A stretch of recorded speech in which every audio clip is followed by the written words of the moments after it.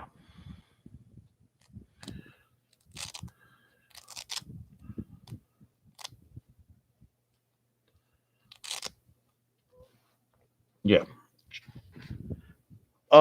It isn't the game that bugged me, John. It was the people who couldn't separate the game. And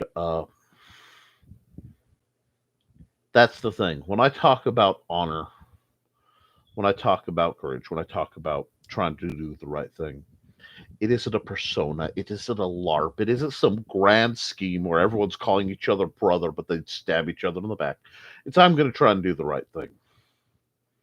And the vast majority of people I know in that group did a lot of talking, very little walking. And I remember. And sometimes I think it's good that there's more than 100 miles or so, between me and some folks. It's good for everybody.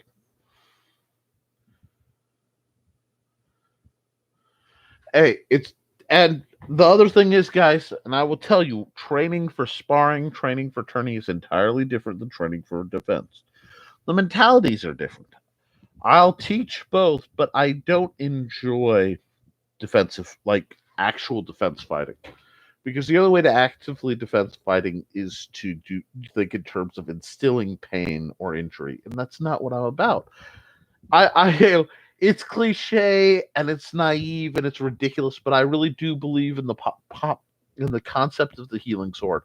I believe that you can defend with a sword and you can empower and engage and get better. And I just threw that number out the window, John, because nobody needs to know my specific distances from anybody, even though you do. And I would advise, since occasionally you're prone to surprises, that they never darken my doorstep without a significant amount of both permission and notice. But yeah, I've walked a long path, guys. And you know what else who has? Many of the people on the list. And they're getting better.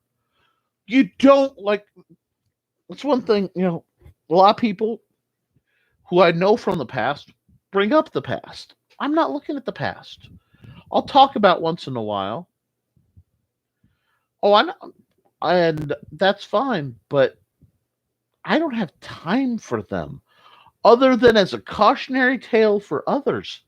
Guys, I'm out here, I'm writing books, I'm training to get myself back healthy so that I can train other people.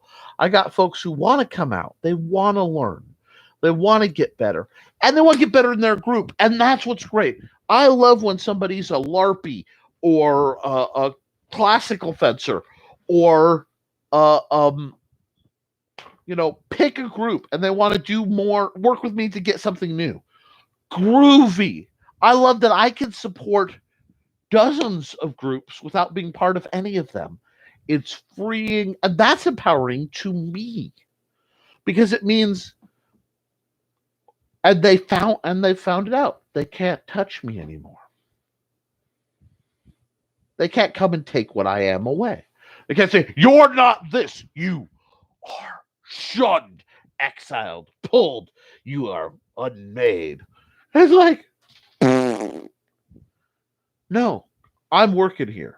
If you're done with your cheesy villain monologue, burn my character sheet and get out of the way. The real world is working here. And that's what it's about. We can be better. We can be stronger. We can be healthier. We can be happier. We can be better fighters. We can understand, empower, elevate, and expand our perspectives. And that Dear friends, it's why I've been here every week during this pandemic. And I'm looking at next week where I will actually be taking it off for a wedding. I'll be honest, I almost declined. I almost declined for the guilt. But I didn't for two reasons. One, Stef's skilled. You look through the videos, you go back a bit, she's skilled and she's come a long way to get where she is. And if she'd like me there, me and mine there, me and mine, yes, should be. And it means I'm going to see some folks I haven't seen in a very long time. And people need to be seen. The coming out of quarantine, coming out of the darkness that we had to be in, is going to be a transition for a lot of us. And even if it's brief and for whatever reason I can't stay, I have an autistic son. We may get there, be there a few minutes, and time to go. And it's time to go. That's fine. We may be there for hours. But we all got to climb out of the hole. And I've been in here longer than most. And during that, I've gone through some of the weakest physically I've been in my entire life. There are aspects of lockdown I miss. I kind of miss that some people left me alone. There was a period where I was just hanging out with my wife and son. And it was the best thing ever. I'll say it. Spending every day with Mandy and Xander, I couldn't ask for anything else. I love my family. I'm a nearly 40-year-old, so I'm about a middle-aged man who is comfortable saying, I love my family. I like my family. I like what we're about. But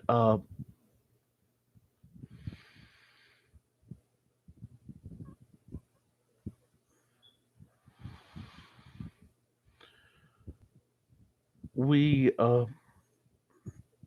got to all figure out what coming out means and understand there's been a lesson. Let's talk about this. We can get philosophical. I got time. There have been lessons learned in solitude. I feel like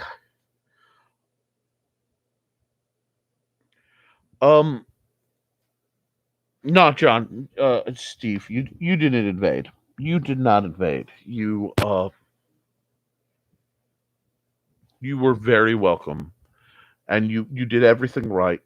You followed all the mandates, and you also came at a time where I really needed a friend because not many people know this, but over 2020, I lost a couple friends. Not necessarily to the bug, and I lost a couple dear friends to personal differences enhanced by the bug. Some people made some poor choices, and it's easy for me to just hands off because there is a comfort in solitude. There's a freedom in being able to think and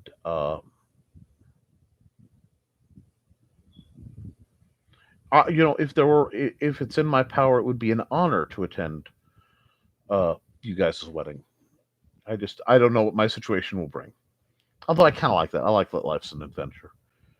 But I lost some folks. I lost some folks who were incredibly dear to me at the time. Both, again, medically, like they passed, and some, just left.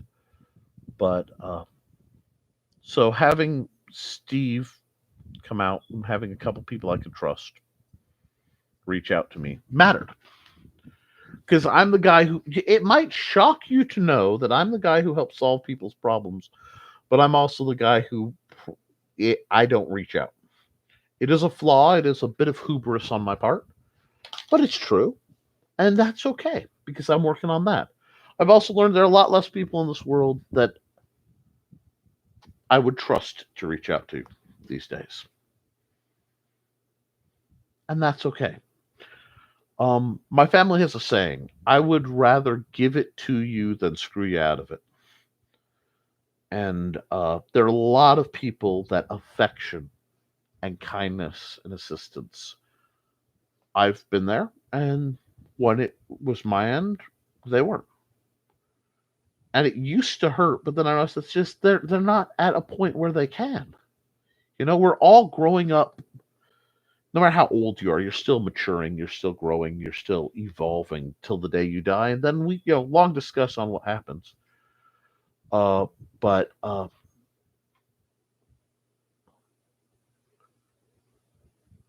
not everyone's there. Not everybody is ready. By the nature of who I am and what I do, a lot of the people in my circle couldn't handle what I carry or couldn't grasp it. And that's okay too. I'm short and wide to support the weight on my back, I'm not a tall, willowy structure blown over by the wind. I'm kind of a rock, I mean, I joke about being the mighty manatee man and all that. It's a long-standing joke at this point. But yeah. There are times, and I have been, I am the rock that sits by the brook and does not move, because that's what people need. And that's okay too. A lot of people out here are afraid to be toads.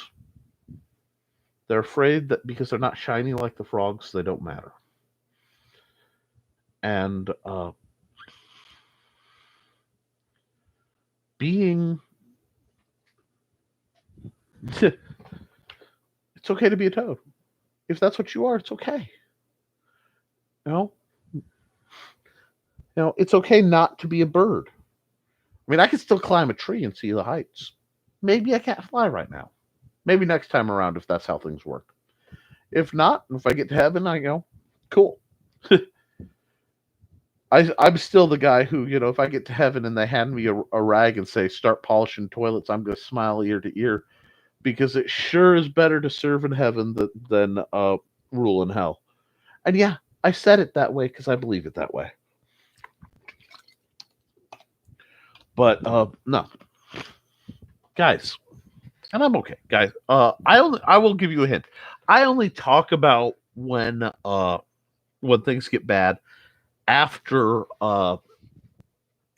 I'm better. It's like I will never. The way I was raised and the way I am. I do not break down during an emergency. It's weird. Absolutely comfortable. It's what I was made to be. It's not a pride thing. I guess I'm proud of it, but it's more just an acceptance if that's what I am. And then after when everybody's partying because the storm's over, is when I deal with all the problems from having the storm. And then while everyone's doing that, I'm working on the cleanup. That's kind of how it works. It's different, but that's how I am. That's how it works. But no. I will tell you, on the subject of trust, I trust people to be themselves. I don't trust many people, but I trust most people to stay in character over time. And I pay a lot of attention. So, yeah, Richie's referencing an old joke I used to make. But,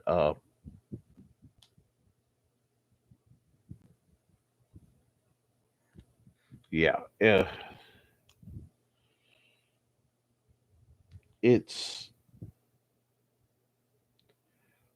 That's part of the thing about fencing, is it teaches you to be still.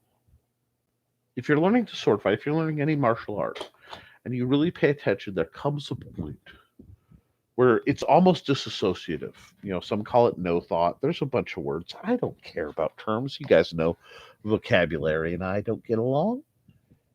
Heck, I can barely speak between my aphasia, Doc syndrome, and all around colorfulness.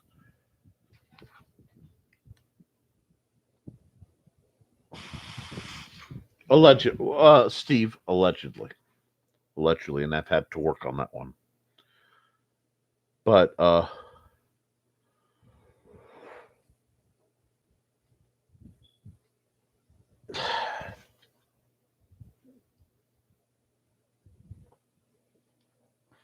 I don't know. I lost my train of thought. It's probably for the best. Oh, the stillness, yeah. But there comes a point where it's no thought. You're not. I'm going to tell you, if you drill and train right, when the shot comes at your face, when Joe Schmo is trying to stab you in the face, you block it. You don't think about blocking it. You don't see the stick coming in. You don't see the stick coming in and go, let me grab my really ugly, goofy trainer here. Okay, raise my hand, block it, offline, catch, move in, void. You don't. It just comes in and you do it and it's gone. You solve the problem. Your hand already. I was briefly derailed. It happens. You learn and it just happens. You go to do something and it just rolls right on through. And what's great, what's really freaky, is that moment when somebody tries to punch you in jest or seriousness and you feel your body just, no, I'm sorry, I can't let you do that. And you're looking at it like, oh, when did you become a ninja? My hand grabbed the wooden spoon, blocked it out, put the wooden spoon upside their head. No, crazy things like that. I get you, Richie. I get you. But that's something. Like I said, I don't look for a ranking. That's why I don't have a belt system or a medal system or stripes like it's the military. You'll know. You'll know when you're part of the system, and the system is part of you. And just know you're something else. And when that can happen, no, you you evolve, and you realize that stillness starts to get harder and harder to disrupt. And then when things go wrong, you just do what you need to do. Now you may look at it and go, "Wow, where did the scare go?" It may be stored. Sometimes it doesn't even happen, man. You just become chill. But it's an evolution. It's part of a physical philosophy. Physical philosophy. Getting that out of my mouth was tricky. But where your body is your body and your mind is your mind, and they work together, but they're not necessarily the same thing. And that lets you deal with stuff differently. And if you look at what I teach redirection, counter tempo. I don't teach hard opposition. Opposition only works as long as you're the greater force. And there's always a greater force. So if you know there is always a greater force than you out there, why? Why put, it takes 100% of energy to match 100% of energy and make it stop. It takes like 5% of energy to simply reroute. And when you can do that, you don't have to waste it. You don't have to waste the mojo. You just push it. What comes at you, and once this mentality happens, it affects aggressive people. You can just go, I don't need to deal with you. And if you have to oppose them, you oppose them in ways they don't expect. You come around and oppose from another angle, or you just ghost void the whole thing. And that's the thing. That's what I teach. It's a very fluid mentality because there are times where you've looked around and there is no up, there is no over, there's no around, there's no under, there's only through.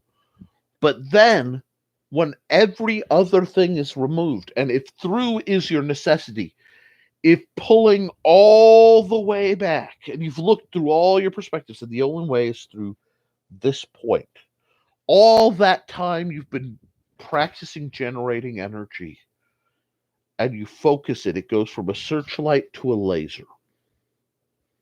And then you solve problems.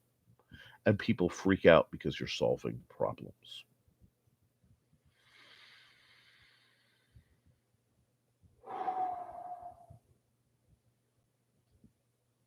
And then you find the rhythm. And if you can find the rhythm, you find the groove. You find the groove, you're gone. You're solid golden. That's another convoluted bit of philosophy for another day. If someone wants, someday ask me, and I will tell you about the fact that there are only two kinds of matter in the universe, and there's only two kinds of energy. Quite. You want to know? I'll tell you. You know what? I'm going to give this one to you free. I'm going to be all kinds of philosophical before I duck out for the night and watch the new Leverage. No spoilers, please. The only kinds of energy are hustle and flow. You are either just digging to get it done, or you're in the place where you're smooth down the groove. You're either at work or you're at rest. Nothing else matters. And the only kinds of matter are carrots and sharp sticks. It's either something good or something you don't want. And you learn from both. There you go. That's the whole universe in 4 elements that doesn't have anything to do with, and then the sharp stick nation attacked. But guys, it's been a very interesting show. We've gone through some unique points. If you haven't hit the like button, please do. The Historical Fencing Guild is brought to you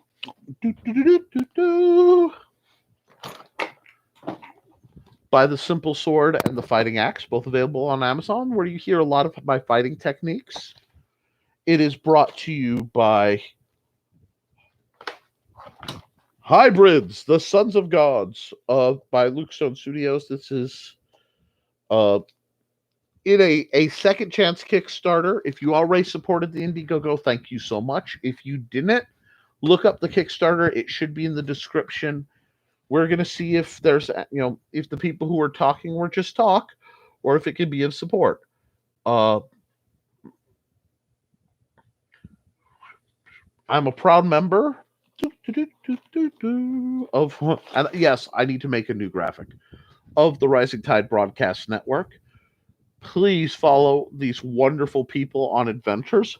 I will, and I'm made possible by my patrons. If you like what I'm doing and can give even $1 a month, you'll get behind the scenes footage. You will get access to being able to read over my latest work in progress. I send a viewer link so that you guys can see what I'm doing. And comments, polls, a lot of the content and the stories. When I say we're going to talk about this, that, and this, come from direct communication with my patrons. So if you like what we're doing and you want us to talk about more or do something else more specific, hit me up there.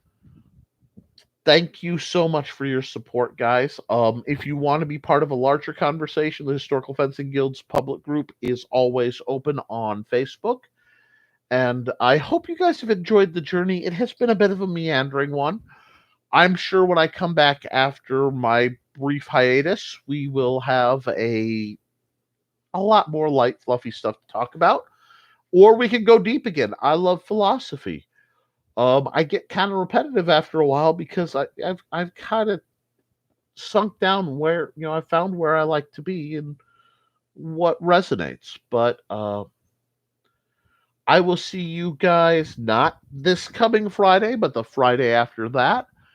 and we will have another live show. I'm hoping to have something special up in this time slot, roughly, just as a thank you for your patience. And until then, guys, be good to each other, be good to yourselves, keep your guard up, stay hydrated, eyes open, and as always, support your local swordmaster.